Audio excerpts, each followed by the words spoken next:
Hey guys, how's it going? Welcome back to Absolutely. My name's Hassan. We're joined by our regular guest Neb and a mustached man. Who's this? Who's it? This is Croc Block Hi from guys. Twitter. Husband of Neb, which is just like that's kind of a dope title, right? Like Game of Thrones, she's like Mother of Dragons, Breaker of Chains. You're Husband of Neb, Miles user Teller of from Top Twitter. Gun Maverick. Exactly. Yeah, I am Miles Teller actually. Okay, yeah, Miles Teller's on the show today to talk about Top Gun Maverick. Is Tom Mhm. Cruise really Scientologist? I'm kidding. We Great have to talk balls about of what we're fire, talking about. dude. It's a fire, dude. We're talking about Blue Beetle because these two gentlemen saw Blue Beetle early, a day or two early, right? It's coming out. It's coming out tonight, isn't it? Yeah. Tonight's the opening previews. Tonight's the opening previews. They got to see it early. They got to not only see it early, but maybe hang out with some of the cast multiple times, make people jealous, make people pretty upset. So I'm gonna break down. I'm gonna rock with them, try and talk it through the premiere, that experience, and all of that for the audience, and then I'm gonna dip out because this is their show, and I didn't see Blue Beetle. So what am I gonna do? What am I gonna, the thing I did for the Flash review? Come on, guys, we're not doing that again. Okay, Croc, Neb, tell me about how you got that, or how you got from that initial experience, because I know you guys briefly met Sholo Marduina for tacos and then ended up at seeing the movie early. So please share that, because that is Yeah, such an incredible No, it journey. it's was a a crazy story. very funny turn of events, and it was we didn't expect any of this to happen. First of all, we just made the hashtag because we thought it'd be funny. It was like, what if we had Morbius memes, but with like good intentions, right? Mhm. But yeah, it was that. I'm not sure how much I'm allowed to say given certain situations in Hollywood at the moment, but I was reached out to by someone on the crew related to Blue Beetle, and it was just like, "Hey, do you want to meet Jolo just to see what y'all can do together?" And it somehow we just got invited to the premiere after that. Yeah, it was a crazy experience just to like get hit up, just like, and this was like not just like a one-time deal either. Like it'd be like once a week. There'd be like some insane DM from like somebody from like the cast or crew, and we're just like, no, this shouldn't be happening right now. Why, why are you talking to me? Do you know what I do? Like, I'm just a guy. I'm just a Well, guy. and for context, the absolute audience who maybe doesn't catch all of your content, tell them what the Blue Beetle Battalion was, what you guys did with the Blue Beetle Battalion hashtag, and then for the angry people who are like, Blue Beetle's gonna be two guys we don't know. Benny and Sal are gonna do it later too, guys. So settle Yeah. down. So back early in July, I was just talking with one of my friends who had posted on to Twitter about like how, oh man, like we're 40 days out from Blue Beetle, and the marketing has like one trailer and like nothing else. And I was just like, oh no, this is like gonna be the biggest box office failure. We're done. The Flash literally just bombed. We can't do this again. We can't experience this trauma once more. So we immediately just kind of I just tweeted out, we got to activate Neb for this one, guys. And then I just kind of turned into a meme where we're just like, the hashtag Blue Beetle Battalion, where we just did anything in our power to like guerrilla market the film. And it was just like this desperate, long shot that we're just like, man, this is just kind of silly. We started doing like some shit posts with it, and like the Blue Beetle burger being like something that Neb edited after like the Spider-Verse Whopper. So you guys made like a And fake Blue Beetle burger just to like push that out to people and dude, pretend yeah, it was like real marketing for the film. we just lied. We lied profusely and it worked.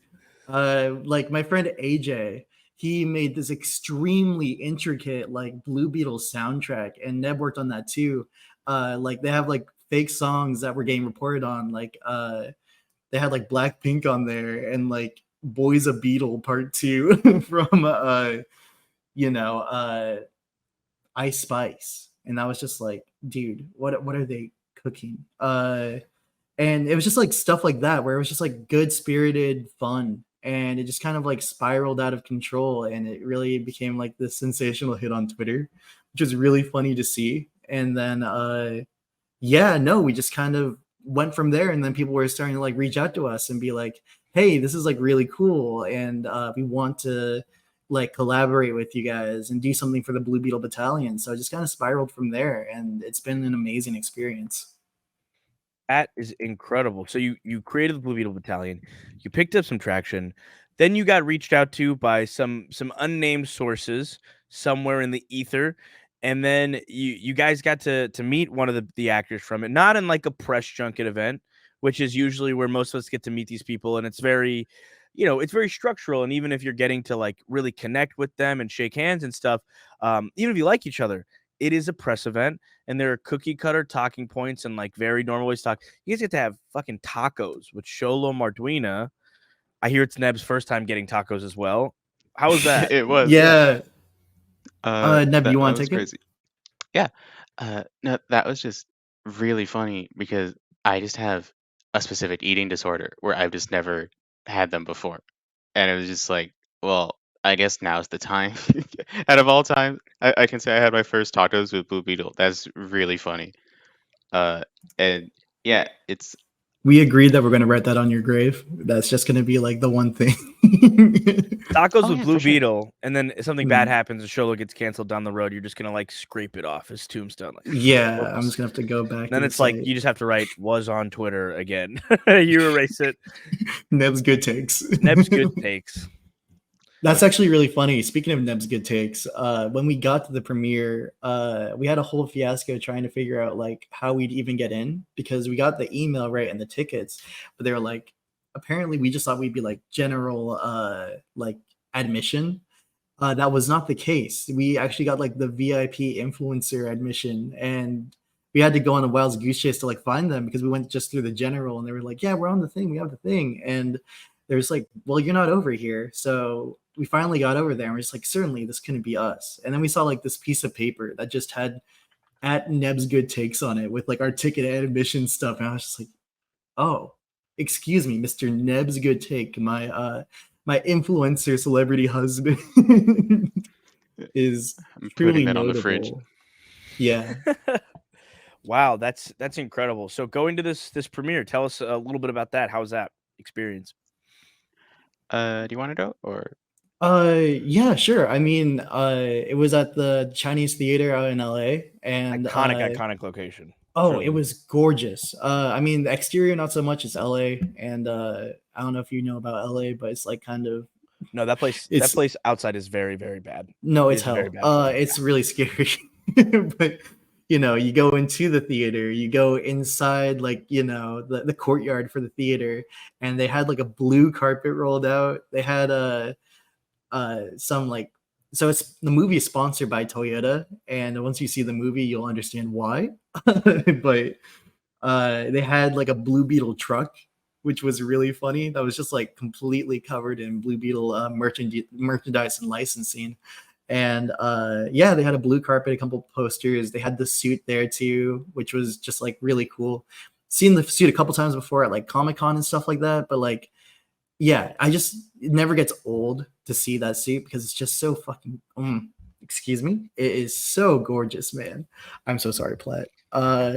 And I yeah, no, it's just a stunning thing to be there. I've never been to a LA premiere before. For both me and Nev, this is just silly that we're at an event like this. And like 40 days ago, if you had told us like, hey, like you're gonna meet the star, you're gonna meet the director, you're gonna be there in person, and like no, I would have never guessed in a million years. Neb, I don't know what your insight is on like this whole experience, but Uh, yeah, I thought it was the funniest thing in the world.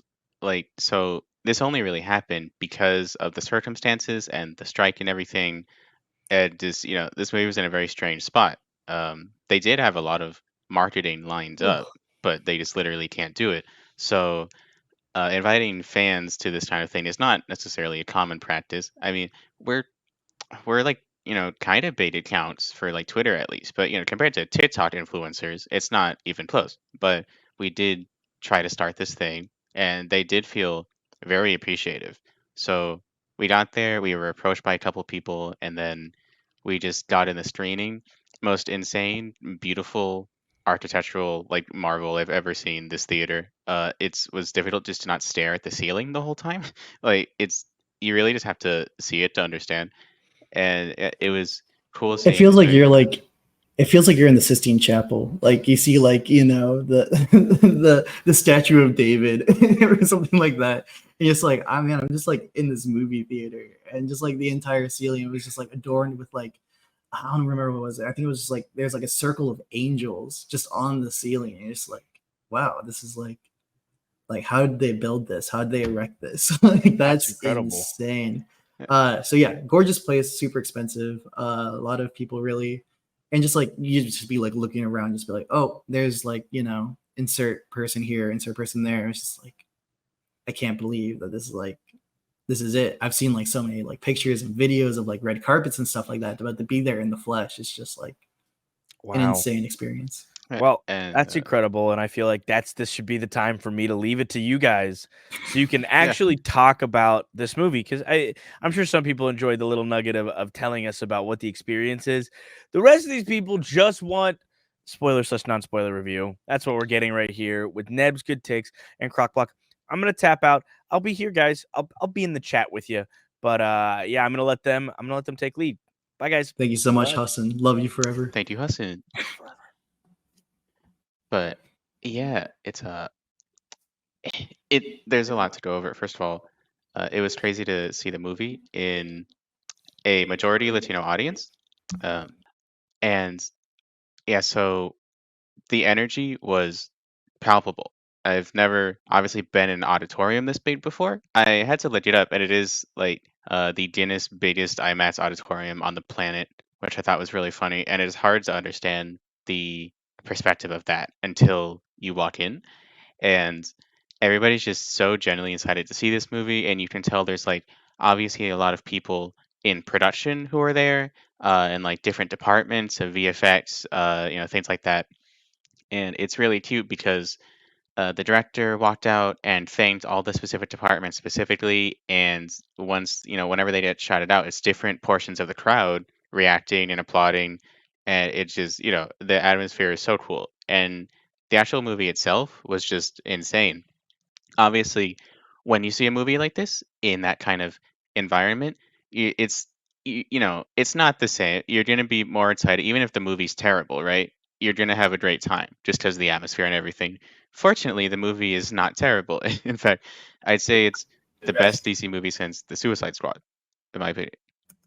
Yeah, no, like this movie is just like the energy in the theater was really crazy. Everyone was really rooting for this movie, and you can just tell from like when the director came out and just like introed it, and he had the little cardboard cutout of Jolo's face, and was just thanking just the cast and the crew and everyone who made that movie possible, and talking about how like obviously the cast couldn't be there because of the strike, but like you know that they wanted to still celebrate it and still like show that love for them. And yeah, that love is very palpable. You really were able to just like tell that there was so much passion inserted into this film. And like I know just like me saying that sound like very generic, and I think a lot in the trailer, and I think this pushed a lot of people out of wanting to watch this movie, is that the first trailer, I don't think it's amazing. I think it's actually kind of generic. I think it's not the best foot forward for this film, and there's a lot of generic dialogue for like those emotional beats.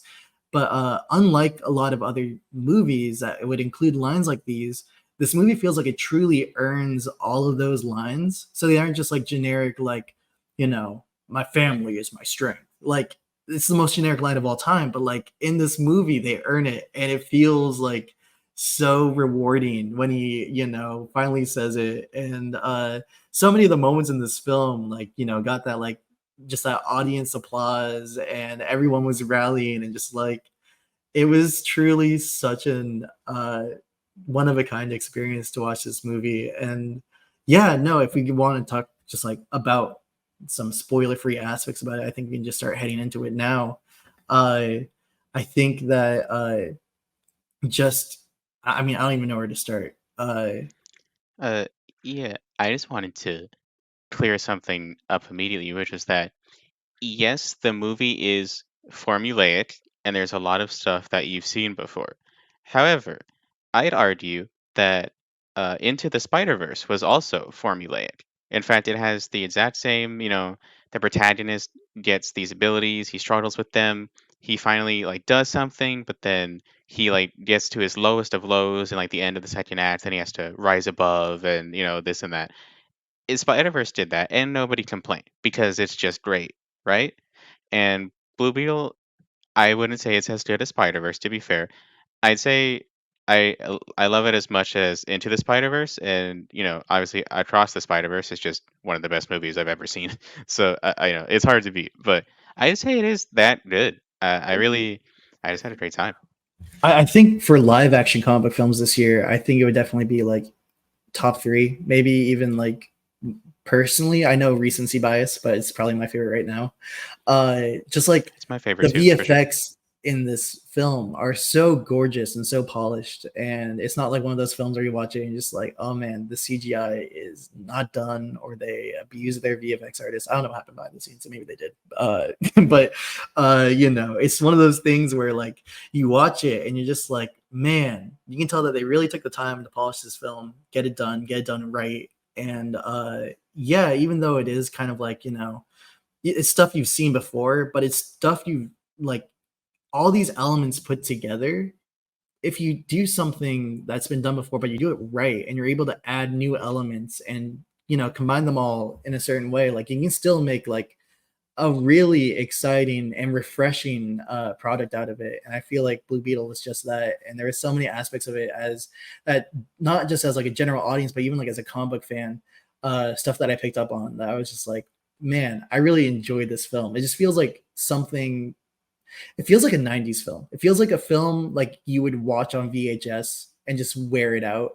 It feels like the comics before and after, like clearly there was so much passion and devotion to that went into this movie to make it what it was, and like they cared about the source material. And sure, it's not like a one-to-one adaptation of the 2006 run or any particular run, but it's still rings true, because like you can't do that. You can't like be like, oh man, you introduced Blue Beetle during like Crisis, Infinite Crisis, because like obviously the DC universe in live action isn't at that place, but they're still able to like substitute certain aspects and make it work in a really clever and interesting way that just, yeah, it makes it just really just work. I don't know if that makes any sense. Oh, for sure. They found a really clever workaround, in fact, where I won't call this a spoiler because it's like the first thing in the movie, but uh, at the beginning of the movie, Jaime is coming back from college and returning to his family after he's been away for quite a long time. In the comics, what had happened was he got his scarab and then he basically vanished for a year, and his family just thought he died essentially, and then he came back and he was shaken to find out like what had happened since then. And so the movie cleverly adapts that in just a normal way where he just comes back from college, and this is true to the source material. Like the whole movie just loves the source material, but they also just add a bunch of new stuff, like Ted Kord's daughter Jenny doesn't exist in the comics. He doesn't have a sister in the comics. He does now because they just released Blue Beetle Graduation Day, which is amazing. Please read it.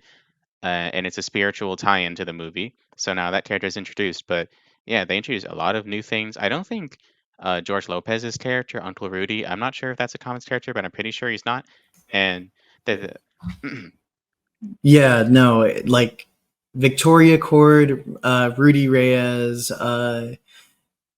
Jenny Cord, as well as I think there was a fourth OC too. There's like, needless to say, there's a lot of original characters, and like Palmera City obviously is a new take on a DC city that we've never seen before, that is not in the comics, but it feels as if it were, just because of how much they like put into it, into developing it, and uh how well realized it is. And it's basically just kind of like Miami, but yeah, no, it's gorgeous. You want to be there. It's very futuristic. The neon lighting is just like a theme throughout the movie, and it's just such a gorgeous thing, especially when you have like those fight scenes with the suits, because you just have like obviously Jaime is blue and you have Carapax and he's red, so like you just got like this really gorgeous lighting going on whenever they're going like toe to toe, and you're just like, visually this is one of the most gorgeous DC movies in a minute.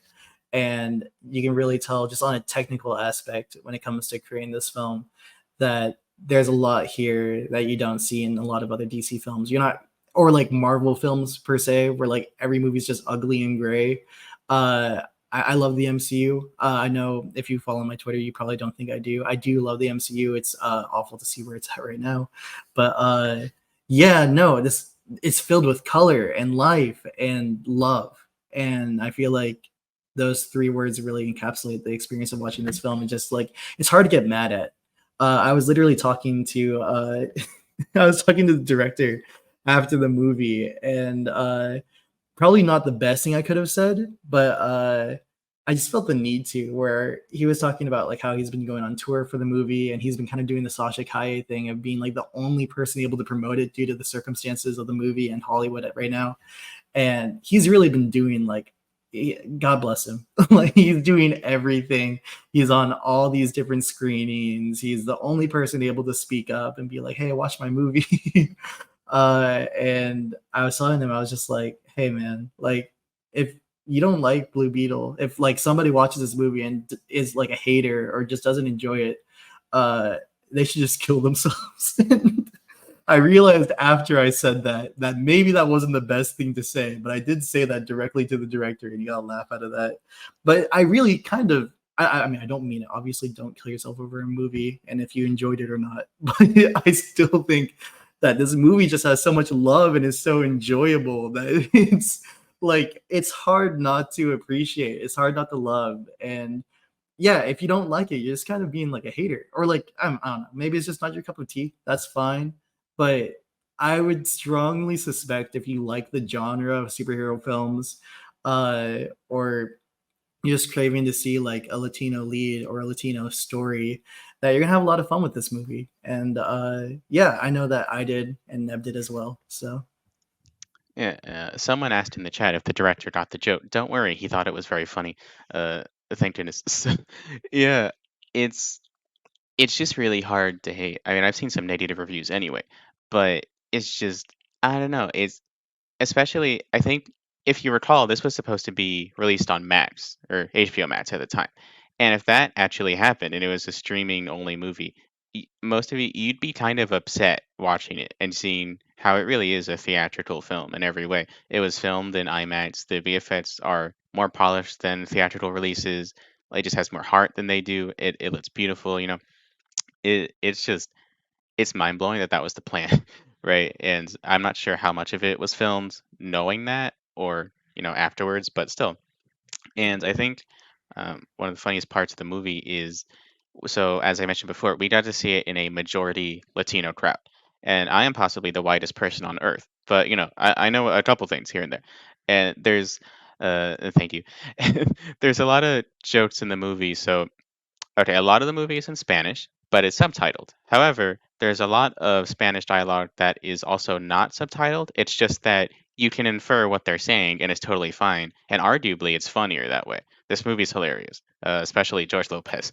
And so yeah, I am Hispanic. My dad never taught me Spanish, and my mom is not Hispanic. So I have this kind of weird thing where like my entire dad's side of my family is like, yeah, like they immigrated mostly from Venezuela, and I wasn't really raised with that like side of my family, but like I have been able to like witness or like experience in passing, I guess, some of like I don't know, my Latino Hispanic roots. And I don't know, getting to watch this movie was kind of like a weird way of being like, oh man, I feel like I'm kind of able to connect with that a little bit more and appreciate that and see things I have seen before and I have experienced in my real life. Not every day, but like definitely it is like an aspect of my life that I get to like appreciate just like seeing on the screen. So there was something really cathartic about that and really enjoyable. And I saw someone say in the chat, Lego Monster 21 was talking about Ted Cord and Dan Garrett and their presence in the movie. And without spoilers, I do want to say that yes, they do carry very heavy prominence in the film, especially because like the marketing shows that Victoria Cord is like the antagonist for the film. And yeah, there's definitely a lot of Cord's presence in the film is very big, and it's very much so looming over like Jaime. And I think that something interesting about this film is that, unlike movies like maybe like Shazam, there's like a very clear path for sequels here. Like Shazam 2, God bless it. I just don't understand why they made it, because there's like no journey. There's no like path for those characters. There's nowhere for them to go. Like, and clearly in the first end credit scene of the first movie, like they had like a plan with like Mr. Mind and Dr. Savannah teaming up, and then they just didn't do it. So like there's not any real reason to care if you're just gonna like bait with like a storyline or like an event happening that just doesn't end up happening. But with like Jaime and the Blue Beetle mythology, there's so much there that is not tapped, in a way that just leaves the door open for like, you know, the Reach, or doing something with the prior legacy mantle holders of Dan Garrett and Ted Kord. That's just like, no, I really want to see more. I want to see a trilogy of films, because there's just so much content there that is like untapped. And yeah, just right now I'm like reading through the original Keith Giffen and Coley Hamner run of Blue Beetle, and it's been such an amazing thing to kind of read it for the first time, and then like see all the marketing, and then see the movie itself, and be able to witness the parallels, even though it's not exactly the same thing. There's so many things there where I'm just like, oh my god, they did the thing, and there's so much more that I know that they can do, having read that comic now and knowing where they can go and characters that you want to see. And you're just like, oh my god, with the way like James Gunn is creating the DC universe going forward, they can, and they've opened doors right now so perfectly for the character of Jaime Reyes that if they don't move forward with him, honestly, it would be like really stupid. And I think that's why James Gunn has doubled down so hard with saying, yeah, I promise that Jaime Reyes will be in the future of the DCU, because there's just like so many places that he can pop up and it would make sense. Like I would even like say like Superman Legacy. I would love to see him there. But like, you know, obviously Booster Gold's getting a TV show. Uh, Peacemaker season 2. If you don't know, Peacemaker is a big part of the Keith Giffen run of Blue Beetle, and they have a lot of history. So like just the idea of John Cena and Jolo sharing scenes together just sounds amazing. I totally think that those characters can pull that off too, and it would be a lot of fun. And Jolo's even talked about how he wants to do it. So it's just like, man, like I need to see this. James Gunn has somehow naturally perfected this. Like Guy Gardner is the one Green Lantern for Superman Legacy, and Guy Gardner has a history with Jaime as well as like the entire like Justice League International kind of roster of the Justice League. So it's just like really cool to see that that's kind of the path that James Gunn's paving right now, and how much it works in tandem with this movie specifically, and where it can go in the future. Yeah, I remember when the director had said something about wanting to do a Blue Beetle trilogy, and I honestly just didn't know that much about Blue Beetle beforehand. I have been reading his 2006 run to get prepared for this, but even then, I still wasn't sure what they would do for a sequel necessarily. However, having seen the movie, it's like you will watch this movie and want nothing more than a sequel immediately because it barely delves into his lore at all because it mainly deals with the original characters like of the movie and like them being the like antagonist, and it's great. So Oh like yeah, yeah, you 100%. really This get is what he just like means. about the Reyes family and the Cord family, and like that's about it. It's very grounded. It's very on Earth, but like the door is open to like the greater DC universe. And I think it's just so perfect that this movie came out the way that it did and when it did, because like, yeah, like you can totally move forward. It's such a malleable thing for the DC universe to have. And if James Gunn and Peter Safran like don't take advantage of it, then they just frankly be kind of stupid. Yeah, Yeah, no, I'd be it's pretty upset. yeah, And it's so perfect. a part of this that I really wanted to make sure I praised was all of the practical work that was done in the movie. In that Jaime's suit, obviously in CGI in parts, but for the most part, it is a practical suit. It feels very real. It feels very tangible, and the fight choreography, obviously enhanced by CGI as well, but it is practical too. it has a really cool one take fight sequence that you've seen bits of in the trailers, and there's like sort of like three segments in the movie where they really show off their fight choreography, and it's like the coolest superhero fight scenes I've seen in a long time. You know, it's the quality of that Guardians 3 one take, but like And multiple like times. there's a lot of stuff pulled. The directors talked about that he's used like Injustice 2 for reference for how Jaime moves, and you very much so see that in the film. And it's so funny. You're just like, damn, did like Jaime just ult on Carapax? Like, I just looked over at Nev. I was like, I swear I've used that move in Injustice. And it's like a lot of stuff like that where it's just like the superpower stuff is really cool, and they don't pull any punches with that. Then also there's a scene where like Jaime isn't able to use Kajeda and the Scarab to like enhance his like fighting, so he's just like he has to like do like hand to hand combat with some bad guys, and obviously Jolo stunt trained because of Cobra Kai, and he's able to show that off a little bit, and it's so cool, and he does such a good job with it. Yeah, and I think that'll be the main highlight of the movie for most people. It's kind of like because the movie's really good anyway. I feel like people will just rewatch this movie a lot. But there's a lot of movies where people don't really watch it, but they'll watch the scenes on YouTube separated a lot. Like I know it's like Amazing Spider-Man 2 in particular, just those kind of movies where people just rewatch certain things as opposed to the whole thing. I think this movie just does it best of like both worlds, where like I could watch it endlessly, like on repeat. I It's really such it's very much so like Birds of Prey kind of in that way, where it's just like a movie you can just like put on and you can just like watch it and just love it. And there's not anything. And I know like you can do that with like any movie. Like I would debate that you can do that with The Flash and it'd be a lot of fun. And there's only like a couple scenes you'd be like, oh, that's kind of silly or that's kind of stupid.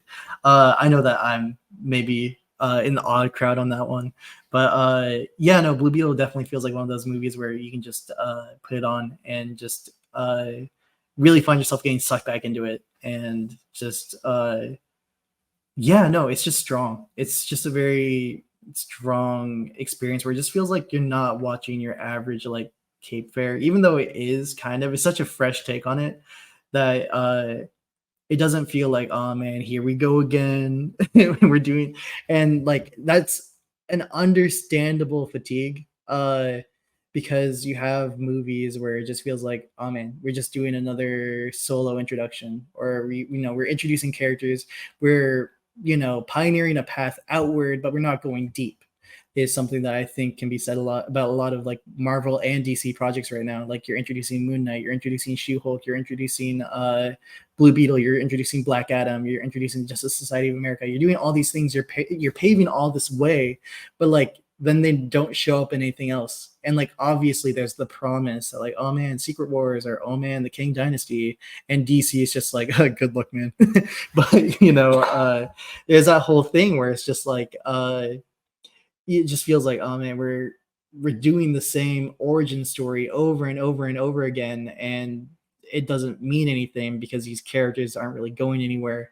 And I know a lot of people like feel that way about a lot of the DC movies right now because DC is in such a uh dystopic place right now. Is dystopic the right word? I think so.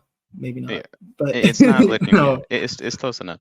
Where But yeah, Blue Beetle works in a way where it's just like, even though this is just like a solo film, that you just it it's so as an experience, it's not just like one where it's just like, oh man, this is set up for something else. It's just like, no, this movie by itself is the experience, and it's a great experience, and you're gonna have fun, you're gonna enjoy it. But also, it's just like there's also promises for further character moments, just like in sequels, it like are directly tied to this movie. Like, sure, it'll be cool to see Jaime in the greater DC universe, but I just want to see this movie just have its own like very grounded and very independent sequels and follow-ups, because there's so much to be had with just this character of Blue Beetle alone in that mythos. and someone in the chat asked if it's comparable to Aquaman, and I would say yes in terms of the filmmaking. I'd say the script and dialogue is a lot better than Aquaman, but it has the same visual quality, which I think is perfect. And it also has, ironically, it has the same sort of score as well, where Aquaman had this very synthwave score, and it was a bit odd in that movie of all things, to be honest, because like visually, I guess I could see why they owned that in Atlantis, how everything's very neon and all that. But in this one, it fits a lot more, and it's honestly, it might be my favorite score I've ever heard in a comic book movie. Like I'll whenever it drops in a couple days, I'll be listening to it for years probably. Like even just like the opening credits has this amazing sequence, and the theme's really bumping, and the score's really going hard, dude. And man, it's just like, yeah, no, it's a bop. I really am excited to listen to the score again, and we're gonna watch it later today with our friend. So just like excited to relive it and see it in IMAX again. Yeah, because I remember we also saw The Flash early. And for the record, I loved it at the time. I haven't watched it much since then. So, my opinions can change. But, again, it's like when you see a movie early, it's a different experience. You just have more fun with everything. I get people's complaints, but I had a good time. However, after I saw it, I was like, okay, I don't want to see this movie again for a while. I'm exhausted. I'm all flashed out. Yeah. But I'm ready to, we said we're seeing Blue Beetle again in like later tonight. I want to see it right now. Like I haven't been able to stop thinking about it since I saw it. It really just feels like it just felt like, the best parts of a Sam Raimi movie, the action of a Zack Snyder movie, everything about it was just so electric and fun. And I think people will really be surprised by how fresh it is while still not technically being something you haven't seen before. It's still just something about it, just the vibe, the energy.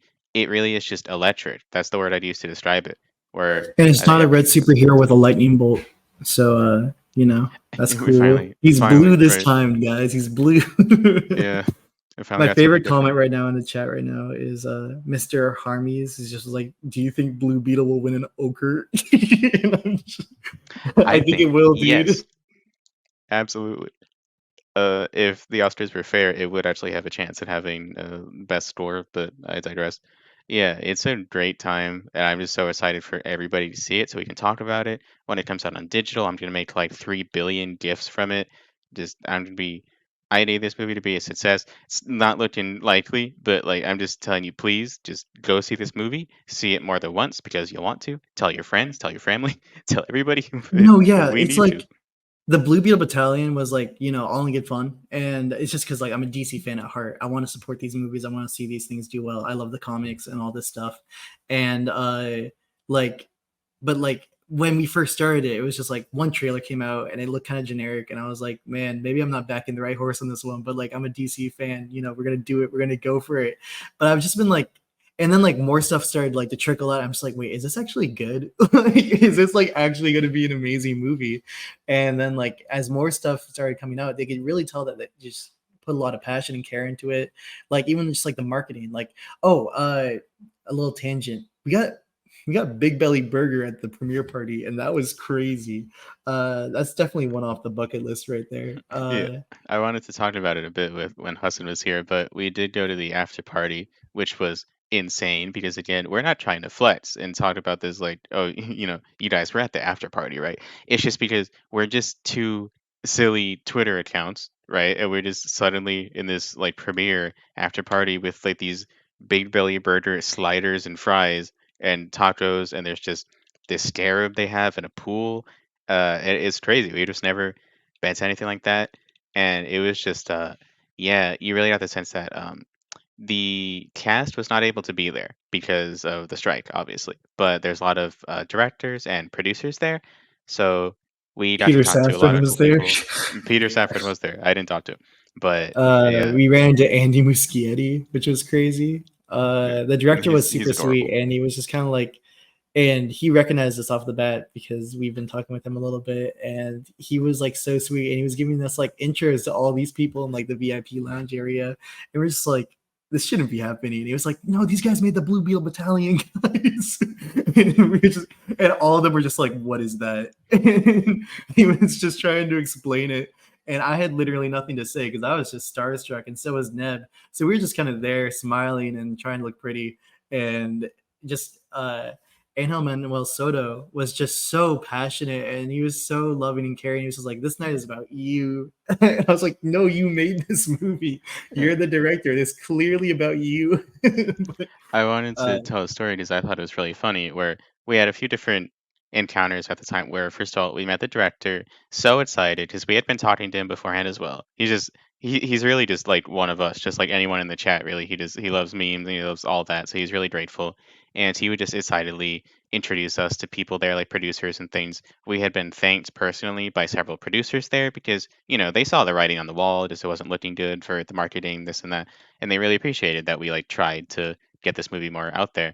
And I thought it was we really really got funny. hit by the whole producer coming up to us and being like, "Yeah, you don't know who I am, but I know who you are." And we're just like, "Oh, oh no." It was a little scary, but thankfully, so Andy Muschietti, the director of The Flash, was there, and he was very drunk. And this is probably the funniest part of the night, where he walked up to us and the director, and Angel was trying to introduce us, like these guys made the Blue Beetle Battalion. And Andy just like he was just drunk out of his mind. He just took a second and was like, "What the heck is that?" And we just died laughing, and it's like it wasn't awkward or anything. It was just really funny. He was totally sweet. Besides that, and yeah, it was really strange getting to see all these people just like, you always see them on the internet and people sort of get these preconceived notions about what, producers are like, directors are like this and that. And they're just dudes, th- they're just happy to be involved in the project. And it's cool getting to see, people who worked on the VFX, the costuming, the script. It was, you get a lot of appreciation about filmmaking, just being around this environment. And yeah, it was a great time. Well, they're all people until you go out the back of the party and you see the entourage of black SUVs, and you're just like, "Oh, that could never be me." You're just like, Besides "Oh, that, simply never." But yeah, no, the experience was really cool. And the movie was a lot of fun. Once again, like I said, with Blue Beetle, there's very much so that feeling of just like uh, the Blue Beetle Battalion. Am I backing the right horse? Is this going to be like, just like us going to die on this hill? But even if this movie doesn't do well at the box office, I'm so glad this has happened, because just like we've been able to make like this positive impact and ripple effect that's been able to reach like the cast and crew of the film itself, and the positivity and the love, and that just feels like a common theme for like this movie and this experience. And I really, and like just like today just got fresh on Rotten Tomatoes, so it's like it's showing like I think people are starting to pick up that this movie just has so much love and care for it. Like if you just look at the posters, like they're like bringing out banger after banger poster. So it's just like you could see the passion, you can see the love that was put into this movie, and I really hope that word of mouth is able to carry a little bit and give this movie some legs, because it deserves it. I think it deserves it. And all jokes aside, with the Blue Beetle Battalion, it's just like I'm just so glad that this happened, because yeah, this movie A it's worth it. life-changing experience is what you could call this movie. wow, it's Husset. Wow, I'm Whoa. back here after you guys have shared your wonderful experience with drunk directors and producers. Most people in Hollywood have bad experience with those folks, if you know what I mean. Wink, wink, nudge, nudge. Everyone's gonna cancel me for that one, but the joke worked. Um, Not us though. We lucked out. not you guys. Thank you guys so much for sharing with us today here on Absolutely. I'm sure they're already going to see Blue Beetle again. Maybe I'll see it. I don't know. You guys will never know. I could just lie on the review and Just pretend do I it, saw it. dude. Just do it. Maybe. IMAX. We'll Bring your see. cats. Buy them tickets too. Look, here's the thing. Neb did message the director about inviting me, and then he did not. So should I really support his property? I don't know. We'll find out later. But until then, this has I been think he was absolutely busy.